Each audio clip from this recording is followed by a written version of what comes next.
Diadaptasi dari novel karya William Peter Blatty, film ini dibuat berdasarkan kejadian nyata yang menimpa Ronaldo di Cottage City, Maryland di tahun 40-an. Film horor supranatural yang disutradarai oleh David Gordon Green ini berkisah tentang dua anak perempuan hilang yang gemar bermain di dalam hutan. Serangkaian peristiwa mengerikan itu memaksa mereka untuk menghadapi iblis paling jahat yang kembali muncul setelah puluhan tahun lamanya. Hal mistis kerap menghampiri hingga melibatkan aksi pengusiran setan yang memakan banyak korban jiwa. Dan berikut ceritanya.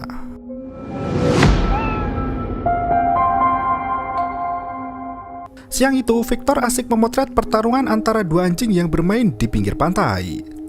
Setelah menikah, ia memutuskan untuk berlibur di Haiti bersama istri tercinta yang sedang hamil besar. Di tempat lain, Soren bertemu dengan seorang anak yang membawanya kepada dukun agar bayi di kandungan mendapat doa pemberkatan. Setelah menjalani serangkaian ritual tradisional, Soren berjalan ke tepi pantai untuk menemui suaminya. Banyak anak kecil yang menemani wanita hamil itu hingga Victor tak berpaling dari istri cantiknya. Ia tak mau kehilangan momen penting dan mengambil gambar dengan kameranya. Ia bercerita pada Victor tentang dukun wanita yang mendoakan perlindungan untuk anak di dalam perutnya. Setelah menghabiskan waktu di pantai, mereka menyempatkan diri untuk mengunjungi gereja. Victor menetap di gereja untuk memotret sementara Soren memilih pulang ke hotel agar bisa segera beristirahat. Baru sebentar merebahkan diri di atas ranjang, tiba-tiba gempa besar mengguncang hingga membuat semua orang panik berlarian keluar gedung. Soren ikut lari menuruni tangga dengan kondisi perut hamil besar tanpa ada bantuan dari siapapun. Victor yang masih berada di gereja bergegas kembali ke hotel untuk menyelamatkan Soren. Belum sempat masuk ke dalam hotel, bangunan tinggi itu runtuh seketika.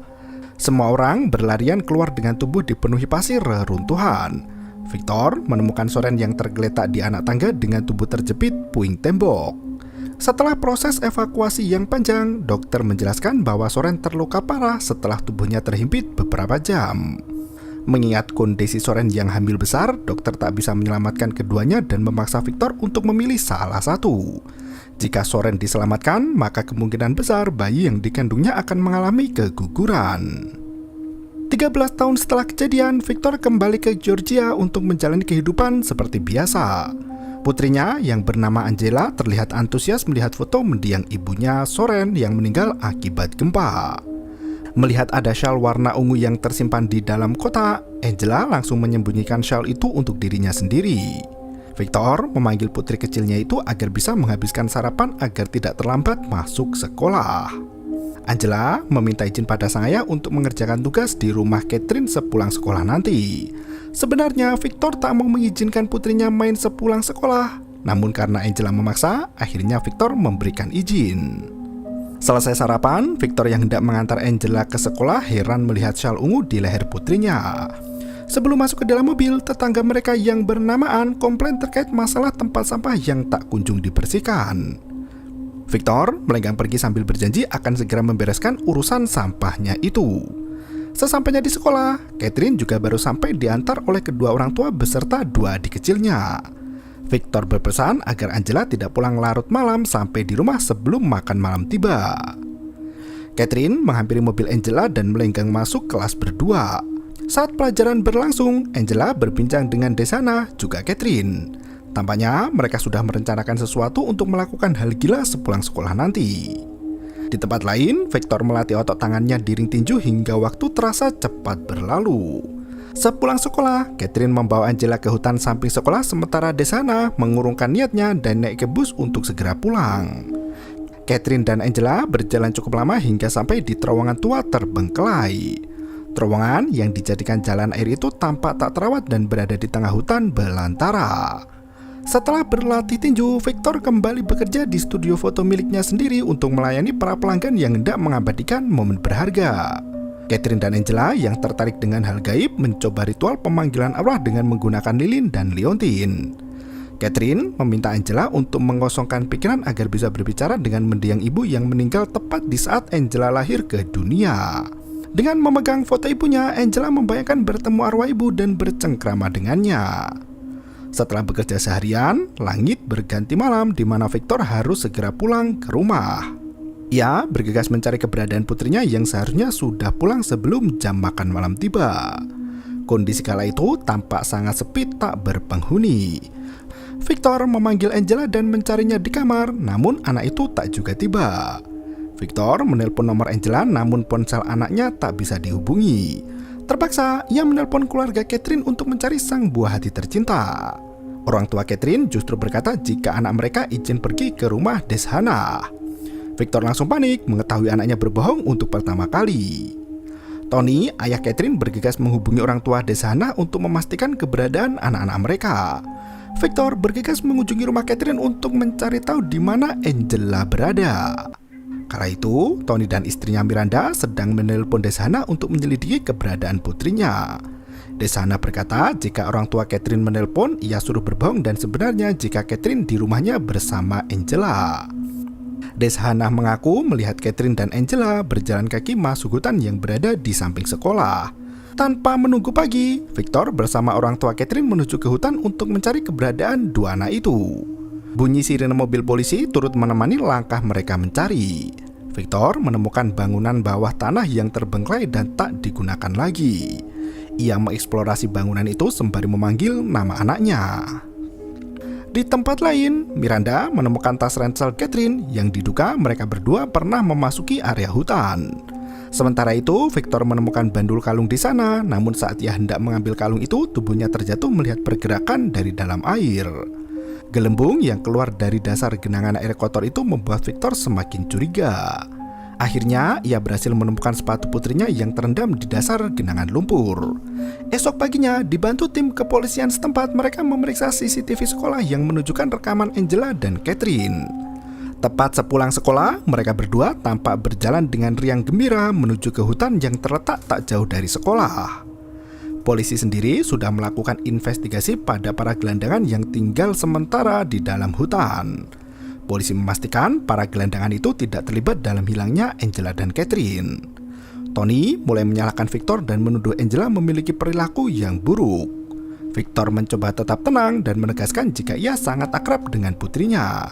Ia tahu siapa Angela dan putrinya itu tak pernah berbohong sebelumnya. Tony yang emosi menendang tempat sampah di kantor polisi hingga isinya berhamburan keluar. Detektif Koenig menenangkan kedua belah pihak keluarga dan meminta mereka untuk bekerja sama dalam mencari keberadaan putri masing-masing. Ia meyakini tak ada yang menginginkan hal buruk terjadi. Mereka kembali melakukan pencarian di malam kedua dan menjelajahi hutan samping sekolah. Victor memberikan syal ungu yang terakhir dipakai putrinya agar anjing polisi bisa melacak keberadaan Angela. Sementara itu, polisi yang lain melakukan interogasi pada para gelandangan yang bermukim sementara di jalan menuju hutan itu. Pencarian di malam kedua sama sekali tak membuahkan hasil. Mereka tak lelah untuk mencari hingga hari ketiga proses penyisiran hutan dilakukan mulai pagi hari. Victor bersama Tony juga menempelkan foto putri mereka sebagai anak hilang yang dicari keluarganya. Tak hanya mendapat perhatian warga sekitar, pemberitaan di media televisi pun ikut meliput kasus anak hilang itu hingga mendapat rekaman CCTV di jalan kota. Anne turut menyaksikan berita itu dan menyadari jika Angela yang hilang adalah anak Victor tetangga sebelah rumah. Dari gelandangan setempat, ada yang bercerita jika mereka pernah bertemu anak-anak seusia Angela sengaja kabur dari rumah dan tak mau kembali. Meski anak itu sudah dicari dan ditempel fotonya di mana-mana, mereka tetap tak mau pulang karena memang keinginannya sendiri untuk hidup bebas dari jeratan orang tua. Victor sangat emosi mendengar hal itu hingga memporak-porandakan meja makan. Ia bergegas pulang ke rumah, tapi anehnya pintu rumah sudah terbuka. Ia menemukan seorang wanita duduk di atas ranjang Angela yang ternyata itu adalah Dr. Behibe, teman dari William yang dibawa untuk melakukan ritual pemberkatan. Tim supernaturalis itu berjanji akan membawa Angela kembali dengan selamat dan aman. William sendiri adalah tetangga Victor yang sudah bersahabat lama dan sangat dekat dengannya. William menuturkan dengan adanya pemberkatan itu Angela bisa pulang sendiri tanpa butuh jemputan. Victor tampak muak dengan semua itu dan meminta William untuk membawa mereka pergi. William pun melenggang pergi sambil berkata jika ia hanya ingin membantu.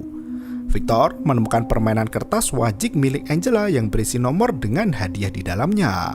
Saat dibuka, isi dari permainan itu adalah ibu. Lahir tanpa memiliki seorang ibu membuat Angela kekurangan kasih sayang hingga mendapatkan ibu idaman. Pagi harinya, William kembali berkunjung ke rumah Victor untuk memberi dukungan mental setelah Angela menghilang. Hari itu, cuaca mendung disertai hujan angin membuat Victor tak mampu tenang. Dalam benaknya penuh dengan kecamuk dan kegelisahan yang amat menyiksa. Ia berkata Angela tak membawa payung saat berangkat ke sekolah beberapa hari yang lalu. Ia tampak sangat khawatir dengan kondisi putrinya itu. Di waktu yang sama, Petero melihat ternak kudanya ada yang sakit demam hingga pingsan di tengah ladang. Ia meminta putranya untuk mengambil selimut dan kotak P3K.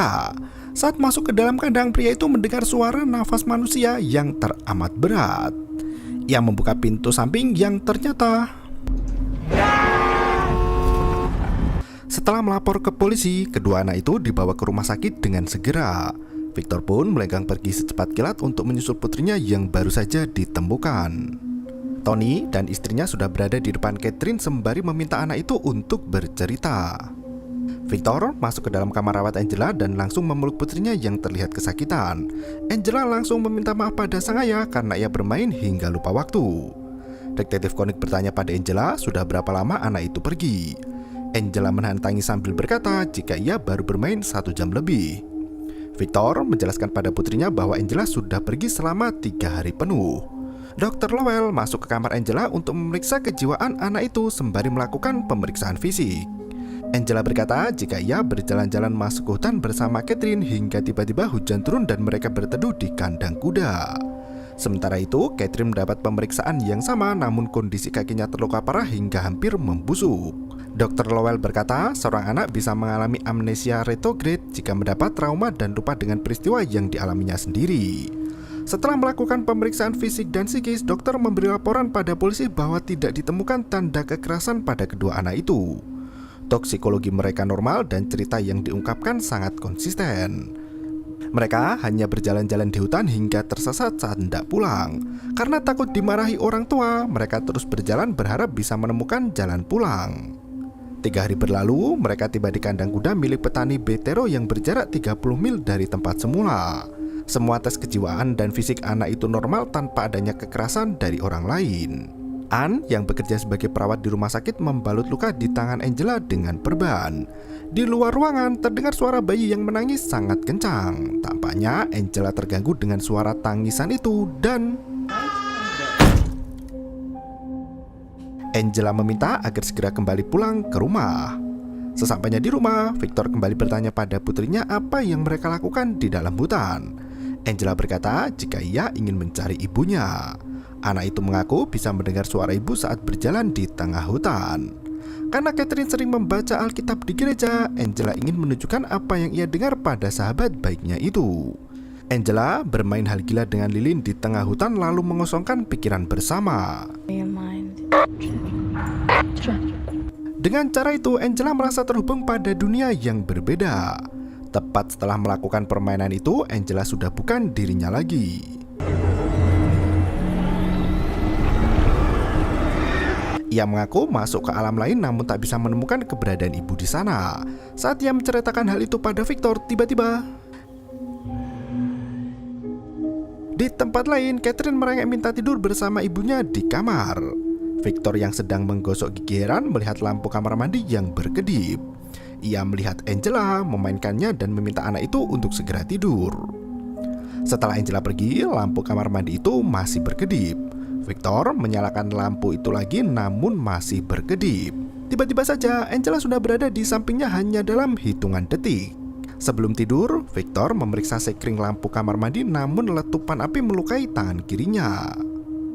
Saat pagi menjelang, dengan tangan yang diperban, Victor membuat sarapan untuk buah hati tercinta. Victor membawakan makanan ke kamar Angela yang ternyata ngompol di atas ranjang. Victor membangunkan putrinya dan meminta anak itu untuk segera mandi. Ia menyalakan air di bak mandi dan kembali ke kamar untuk membereskan spray yang basah.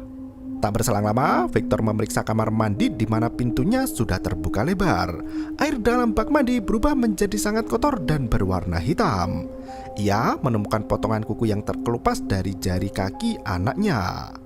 Victor bergegas mencari keberadaan Angela, namun ternyata Anak itu menyerang ayahnya sendiri dan meminta agar ibu dikembalikan ke dunia. Angela langsung kejang-kejang dan memberontak seperti kesetanan. Victor membawa anak itu ke rumah sakit dengan segera, namun Angela masih memberontak bahkan berkata kasar. Mereka menyuntikkan obat penenang dan memindahkannya ke ruang perawatan anak. Beberapa bagian dari jari dan tangan kaki Angela mulai membusuk, bahkan beberapa kuku terkelupas dengan sendirinya. Di dalam perut anak itu banyak ditemukan luka goresan benda tajam yang cukup dalam hingga membuat semua orang prihatin melihatnya.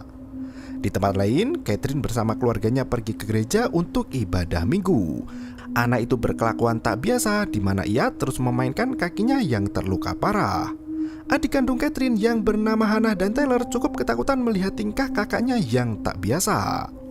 Catherine tiba-tiba saja keluar dari gereja, di mana Tony langsung mencari keberadaan putrinya itu. Ia masuk ke belakang gereja, di mana semua benda tumpah ruah berantakan. Catherine muncul dari depan pintu memasuki gereja dengan tubuh basah kuyup tersiram air anggur. Catherine berteriak minta daging dan darah manusia hingga membuat Miranda sangat panik. Mereka kembali membawa Catherine ke rumah sakit anak, di mana Angela juga dirawat di sana. Tony, Miranda, dan Victor membahas kejadian apa yang terjadi selama anak mereka pulang ke rumah. Angela dan Catherine sama-sama bertingkah aneh seperti kerasukan setan. Miranda dan Tony saling menyalahkan satu sama lain hanya karena Catherine belum dibaptis dan lebih rentan untuk diganggu iblis. Victor yang tidak percaya Tuhan melenggang pergi dan menyarankan Tony untuk lebih banyak beristirahat. Malam harinya, Anne memeriksa suhu tubuh Angela, namun termometer di tangannya itu rusak seketika. Angela terbangun setelah tidur panjangnya dan tersenyum sembari memanggil suster Mary Xavier. Ia menghina kejadian di masa lalu Anne yang gagal menjadi suster gereja. Tubuh Angela mengalami pendarahan hebat hingga selimut putihnya bernoda kemerahan. Perilaku tak pantas Angela memaksa pihak rumah sakit untuk memindahkan perawatan ke rumah sakit jiwa. Dokter di sana mengatakan jika Angela mengidap penyakit mental kepribadian ganda. Victor dibawa menjelajah rumah sakit hingga sampai di kamar rawat anak untuk Angela. Setelah mengantar Angela ke kamar rawat barunya, Victor pulang ke rumah dengan tubuh dan pikiran yang letih. Anne sengaja menunggu pria itu kembali dan berkata jika Angela butuh ritual eksorsisme. Anne juga memberikan buku kitab rohani yang ditulis oleh wanita mantan artis, di mana anak wanita itu kerasukan setan. Victor cukup tersinggung dengan saran dari Anne dan berkata jika ia tak percaya dengan hal goib. Anne terus memaksa dan menceritakan kejadian semalam saat ia merawat Angela. Anak itu bisa mengetahui jika dirinya pernah mengabdi pada gereja dan memiliki nama baptis Mary Xavier. Ia melanggar sumpah dan hamil dengan seorang pria bejat. Anne terpaksa keluar dari gereja untuk menggugurkan anak dalam kandungan. Angela bisa mengetahui semua hal itu, padahal Anne sendiri tak pernah menceritakan kejadian itu pada siapapun juga. Bahkan kedua orang tuanya pun tak pernah mengetahui dosa terbesar yang pernah ia lakukan. Victor mulai mempertimbangkan saran Anne untuk mencari tahu lebih lanjut terkait proses eksorsisme. Ia membaca buku rohani terkait kerasukan setan yang mengindikasikan gejala dan tanda-tanda mirip seperti Angela. Victor membuka berkas foto luka di perut Angela dan menemukan tulisan berbentuk kata minta tolong. Victor pun melihat isi video mantan artis bernama Chris McNeil yang berusaha mengobati putrinya sendiri saat kerasukan setan. Chris McNeil menegaskan bahwa proses pengusiran setan adalah ritual tertua yang banyak dilakukan dari ujung dunia. Setiap budaya di setiap negara memilikinya di sepanjang catatan sejarah, di mana ritual untuk mengusir energi negatif dapat membantu penyembuhan kasus kerasukan setan. Mulai dari ritual Muslim di Buku Ibrani hingga ayat suci agama Zoroastrianisme. Mereka memiliki doa khusus untuk menyingkirkan energi negatif itu dari tubuh manusia. Dibantu Anne dan William, Victor akhirnya mendapat jadwal untuk bertemu secara langsung dengan Chris McNeil. Di tempat lain, Anne menemui Pastor Evans untuk meminta bantuan terkait kasus yang menimpa Angela juga Catherine. Chris McNeil hanya tinggal sendirian di rumah setelah putri semata wayangnya, Regan McNeil, kabur meninggalkan ibunya. Regan kecewa dengan keputusan sang ibu untuk menjual kisah hidupnya dulu saat kerasukan setan. Buku rohani karya Chris McNeil sangat laku di pasaran hingga membuat Regan semakin tertekan karena kehidupannya ditelanjangi dan diketahui banyak orang. Chris mencoba membela diri bahwa tujuannya membukukan kasus Regan adalah untuk mengedukasi para orang tua terkait perubahan sikap anak. Tidak semua hal selalu tentang kelainan jiwa atau gangguan kepribadian. Ada hal gaib yang bisa mempengaruhi tingkah laku anak hingga terkesan merugikan.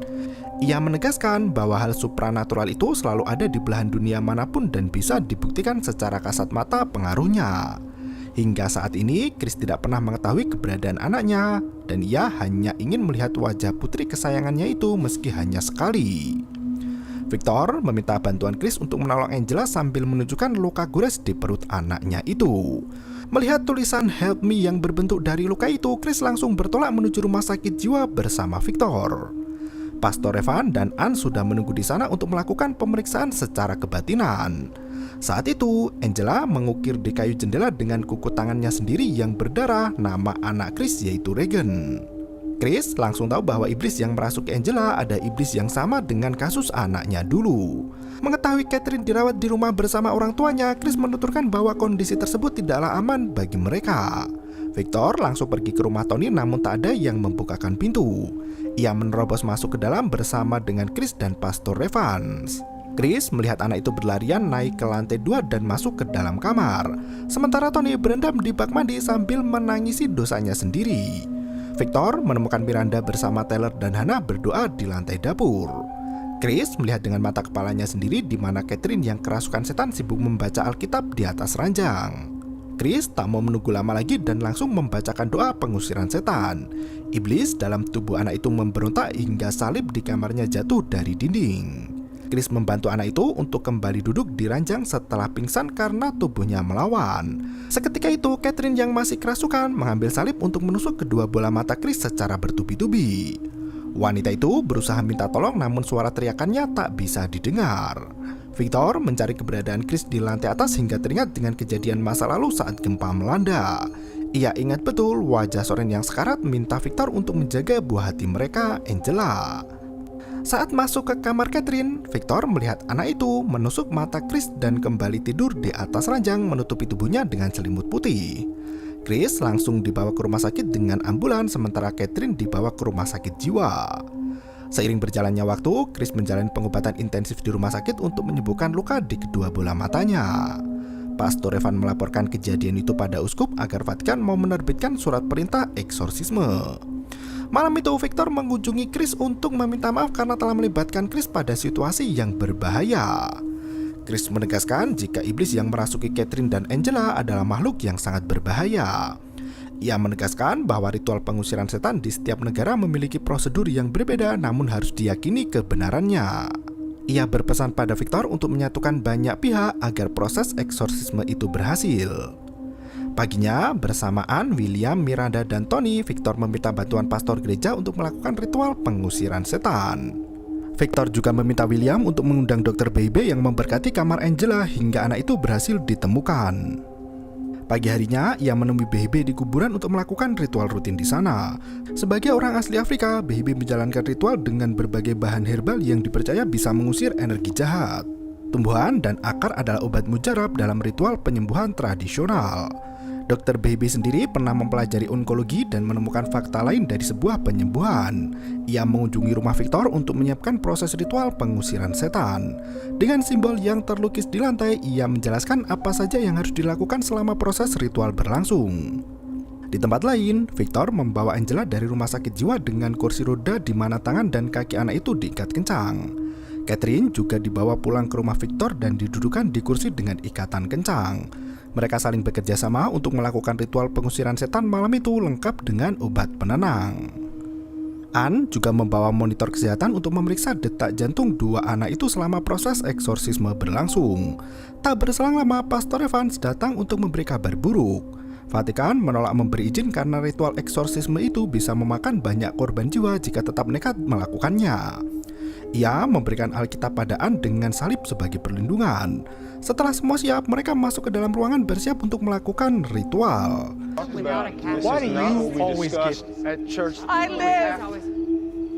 Chris turut merasakan ada energi sangat besar dan kuat berada di sekitarnya. Baby berdoa di depan dua lilin yang menyala agar para dewa melindungi dua gadis malang itu. Ia juga membagikan kalung jimat yang berguna sebagai perlindungan. Ann melakukan proses pengusiran setan dengan membaca Alkitab di tangannya. Tak berselang lama, dua gadis 13 tahun itu tersenyum sambil melirik ke arah orang tua mereka masing-masing. Mereka bahkan ikut membaca Alkitab bersamaan seolah sudah hafal dengan ayat-ayat Tuhan. Catherine meludahi Anne dan dengan suara iblisnya berkata bahwa mereka semua akan mati.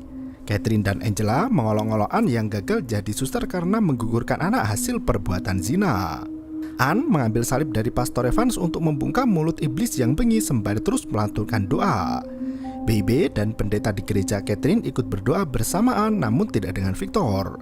Iblis itu mengetahui jika Victor adalah seorang ateis yang tidak percaya dengan keagungan Tuhan.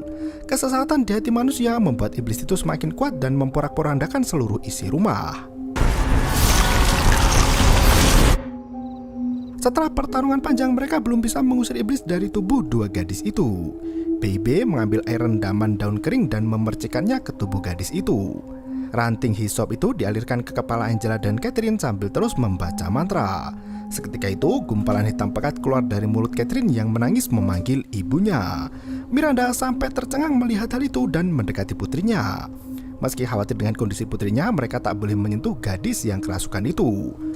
Tubuh Angela dan Catherine mulai kejang hingga gemetar hebat. Urat nadi mereka menyembul ke permukaan dan asap kekuningan keluar dari mulut mereka berdua. Baby langsung melawan dengan asap kehitaman dari perapian. Suara teriakan iblis menggema di penjuru ruangan seiring asap kuning lenyap di bagian dalam kepulan asap hitam. Baby meminta Victor untuk membuang cairan yang keluar dari tubuh gadis itu ke arah timur jauh dari rumah. Setelah membuangnya ke selokan, Victor melihat Pastor Evans berdoa di dalam mobilnya. Ia menghampiri sang pastor dan berkata jika pertarungan berada di dalam rumah. Anne masih berusaha mengalahkan iblis itu dengan salib dan Alkitab.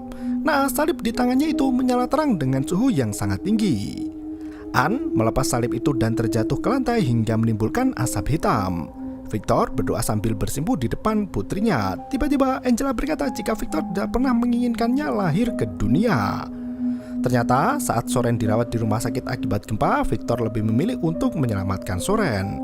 Namun karena ia teringat dengan pesan istrinya yang memohon agar Victor menjaga Angela, pria itu memilih untuk mempertahankan Angela. Iblis itu kini meminta mereka untuk memilih kehendak menyelamatkan Angela atau Catherine. Victor dan Miranda berkata bahwa mereka tidak akan memilih siapapun. Tiba-tiba Pastor Evans masuk ke dalam rumah dan melakukan proses eksorsisme sendirian. Ia berdiri tepat di antara kedua gadis itu sembari terus membacakan doa.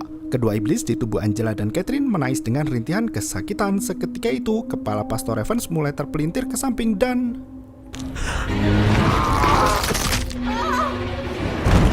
sang pemuka agama yang paling diandalkan itu rela mengorbankan nyawanya sendiri demi menyelamatkan Angela dan Catherine. Naas, ia meninggal sebelum mengusir iblis dari tubuh dua gadis itu. Victor mengalungkan syal ke leher Angela sembari memanggil gadis itu untuk kembali ke raganya. Angela mulai tersadar dan menangis di hadapan sang ayah. Catherine justru berteriak minta tolong dan berkata jika dirinya belum mau mati. Tony menyahut tangisan Catherine dan berkata jika ia memilih Catherine untuk diselamatkan. Seketika itu, Angela tak sadarkan diri. Baby meminta Victor untuk melepaskan ikatan di tangan dan kaki Angela. Anak itu menyerang ayahnya sendiri hingga tubuh Victor terpental jauh menabrak dinding rumah. Tubuh Angela terbang ke udara dan memuntahkan cairan hitam yang mengucur membasahi atap rumah. Setelah itu, detak jantung Angela terhenti, sementara Catherine tersadar dengan sempurna. Victor hanya bisa pasrah memeluk tubuh Angela yang lemah lunglai tak bernyawa. Selang beberapa detik kemudian, jantung Angela kembali berdetak sementara Catherine tak sadarkan diri. Gadis itu terbangun di alam lain di mana iblis keji merenggut jiwanya. Ternyata pilihan itu adalah tipuan setan. Mereka yang memilih untuk diselamatkan akan diambil jiwanya karena berbuat tamak hingga mengorbankan nyawa orang lain. Angela menangis di pelukan sang ayah sembari berkata jika iblis adalah penipu ulung. Mereka bergegas menelpon ambulans sambil mempertahankan nyawa Catherine dengan resusitasi. BHB tahu nyawa Catherine tak tertolong lagi. Ia memadamkan satu api di dua lilin yang menyala. Saat polisi datang, Anne membuka pintu rumah di mana cahaya merah biru terang menyambutnya. Mereka menemukan mayat Catherine dan Pastor Evans yang tergeletak di dalam rumah. Setelah mendapat keterangan dari para saksi, mereka tidak menetapkan satu orang pun sebagai tersangka. Beberapa minggu kemudian setelah pulih, Angela kembali menjalani hari seperti sedia kala meski Catherine tak ada lagi di sampingnya. Miranda dan Tony telah merelakan kepergian putri pertamanya dan memilih untuk hidup dengan damai. Anne menemui detektif Koenig untuk meyakinkan bahwa kejadian supranatural itu bukan hanya sekedar dongeng belaka. Sementara itu, Chris masih dirawat di rumah sakit menunggu matanya sembuh kembali. Pintu ruangan terbuka dengan sendirinya di mana ia mengira itu adalah Victor. Saat mendekat, tangan lembut seorang wanita menggenggam ibunya yang ternyata itu adalah Regan, anak sematawayang Chris MacNeil. Mereka saling berpelukan di mana Regan sudah memaafkan ibunya atas apa yang dia lakukan di masa lalu. Dan film pun berakhir. Selain menghadirkan bentuk kolaborasi keimanan dalam mengusir roh jahat di film ini, sang sutradara juga memberikan sentuhan menarik dalam konteks penggambaran keluarga. Jika di film tahun 73, korban diambil dari kisah ibu dan anak, dalam film terbarunya kali ini tokoh utama diambil dari ayah tunggal yang merawat seorang putri remaja. Hal itu sengaja dilakukan untuk memberi sentuhan berbeda dengan versi lawasnya. Kehadiran karakter Chris di trilogi The Exorcist ini merupakan sambungan dari film sebelumnya di tahun 1973. Ia berperan sebagai penasihat untuk menangani roh jahat bernama Iblis Pazuzu yang dulu merasuki putrinya. Sama seperti novelnya, film trilogi The Exorcist ini akan dibuat 2 sequel selanjutnya, di mana sequel kedua berjudul Deceiver baru direncanakan tayang tahun 2025. Terima kasih dan sampai jumpa. Yo, bermau itu ketara.